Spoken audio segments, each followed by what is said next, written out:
അടിപൊളിയായോ? ഇന്നിപ്പോൾ 4ാം ഓണമായിരുന്നു. നമ്മുടെയൊക്കെ ഓണം ഓഫീസിലായിരുന്നു. ഇങ്ങനെ ഓണം ജോലിസ്ഥലത്തൊക്കെ ആഘോഷിക്കുമ്പോൾ പലർക്കും സ്വന്തം തറവാടൊക്കെ മിസ് ചെയ്യുന്നുണ്ടാവുമല്ലേ? ഉണ്ടെങ്കിൽ തിരുവനന്തപുരത്തെ കനകക്കുന്നിലേക്ക് പോരൂ. അവിടെ ഒരുക്കിയിട്ടുണ്ട് ഒരു വൈറൽ തറവാട്. കനകക്കുന്നിലെ 4 കെട്ട് തറവാടിന്റെ കാഴ്ചകളൊന്ന് കണ്ടുവരാം. അശ്വിൻ ഡിയാഗോയാണ് ആ കാഴ്ചകൾ നമുക്ക് കാണിച്ചത്.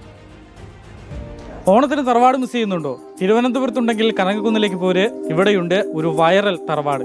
മുറ്റത്തായി തുളസിത്തറയും ആമ്പൽക്കുളവും, വിശാലമായ വരാന്തയ്ക്ക് കരുത്തായി തൂണുകൾ, ഒരറ്റത്തായി ചാരുകസേരയും വിളക്കും, കൊത്തുപണികളാൽ അലങ്കൃതമായ വാതിൽ തുറക്കുന്നത് പൊയ്പോയ പഴമ്പയുടെ പ്രൗഢിയിലേക്ക്.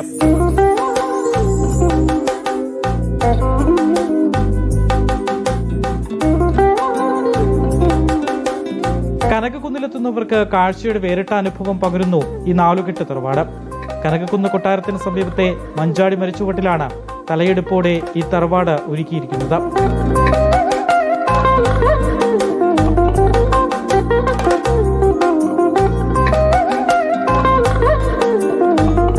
കഴിഞ്ഞ വർഷത്തിനെയും കാട്ടി 2025 കുറച്ച് കളർഫുള്ളാണ്. മനോഹരമായ ലൈറ്റുകളും അതുപോലെ ഈ തറവാട്ടിലൊക്കെ വന്നിരുന്ന ഫോട്ടോസൊക്കെ റീലൊക്കെ ചെയ്യുമ്പോൾ നമ്മൾ പഴയ, അതായത് ആ ഒരു പണ്ട് കാലത്ത് എങ്ങനെയായിരുന്നു അതിനെയും കാട്ടി, കാരണം പണ്ടത്തെ ആൾക്കാരല്ലോ. ഇപ്പോൾ പുതിയ വളർന്നു വരുന്ന കുട്ടികൾക്കൊക്കെ കുറച്ചുകൂടെ അവർ ഇതൊക്കെ കണ്ട് രസിച്ച് ഫോട്ടോ ഒക്കെ എടുത്ത് പോസ്റ്റൊക്കെ ചെയ്യുമ്പോൾ എന്തോ പണ്ടത്തെ രാജാക്കളുടെ ഈ തറവാടൊക്കെ ഇല്ല, അതുപോലത്തെ ഒരു ഫീലാണ്. ഇത് യഥാർത്ഥ കൊട്ടാരമാണ്, തറവാടാണ് എന്ന രീതിയിൽ പറയുമായിരുന്നു. അപ്പം അടുത്ത് വന്നപ്പോഴാണ് മനസ്സിലായത് അങ്ങനെ സെറ്റാണ്. പക്ഷെ വളരെ മനോഹരമായിട്ട് ചെയ്തു വെച്ചിട്ടുണ്ട്. തറവാടിന് മുന്നിൽ നിന്ന് ഫോട്ടോയും റീലുകളും എടുക്കാൻ വലിയ തിരക്കാണ്.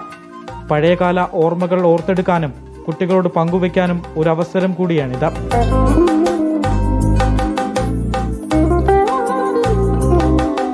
സൂപ്പറായിട്ട് ഞാൻ ഇത് ഒറിജിനലാന്ന് വിചാരിച്ചിട്ടാണ് വന്നത്. അടുത്ത് വന്നപ്പോൾ പറഞ്ഞപ്പോൾ അറിഞ്ഞ സെറ്റിട്ടേക്ക് എന്താന്ന്. പക്ഷെ നല്ല രസമുണ്ട്, നല്ല ക്ലൈമറ്റും, ഒരു നൊസ്റ്റാൾജിയ ഫീലിംഗ് തരുന്ന ഒരു തറവാട്. അതെ, ഇത് സെറ്റാന്ന് കണ്ടാൽ പറയില്ല, അത്രയ്ക്കും നൊസ്റ്റാൾജിയ. നന്നായിട്ടുണ്ട്, അടിപൊളിയായിട്ടുണ്ട്, സൂപ്പർ. കുടുംബസമേതം എത്തുന്നവർക്കും തറവാടിന് പുറത്ത് ഊഞ്ഞാലും പൂക്കളവുമൊക്കെയായി ഗൃഹാതുരത്വമുണർത്തുന്ന അനുഭവമാണ് തറവാട് നൽകുന്നത്. റിപ്പോർട്ടർ, തിരുവനന്തപുരം.